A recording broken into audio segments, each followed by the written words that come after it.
আসসালামু আলাইকুম ওয়া রাহমাতুল্লাহি ওয়া বারাকাতুহু।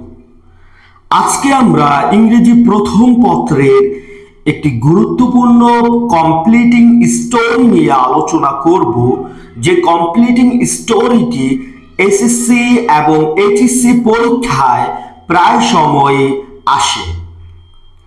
স্টোরিটি হচ্ছে the clever fox and the foolish crow.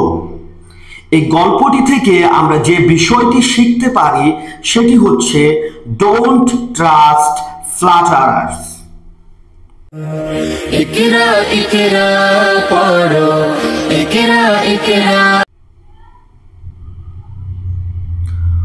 One day a crow found a piece of meat. একদিন একটা কাক একটি মাংসের টুকরা খুঁজে পেল। He was very happy and flew to a tree to eat it. সে খুব সুখী ছিল এবং এই মাংসের টুকরাটি খেতে সে একটি গাছে উড়ে গেল। Just then a sly fox came by. ঠিক তারপরে একটি চতুর শেয়াল আসলো। He saw the meat and wanted it.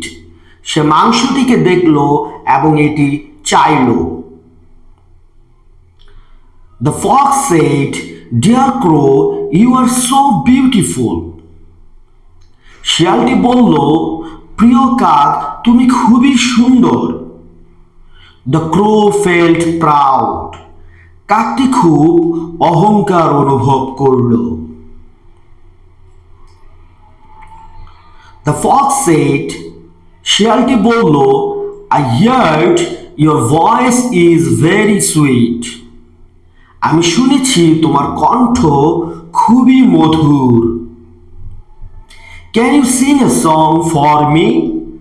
তুমি কি আমার জন্য একটি গান গাইতে পারবে? The crow was very happy to hear this.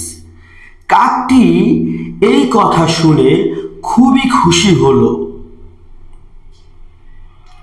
She opened her mouth to sing caw caw.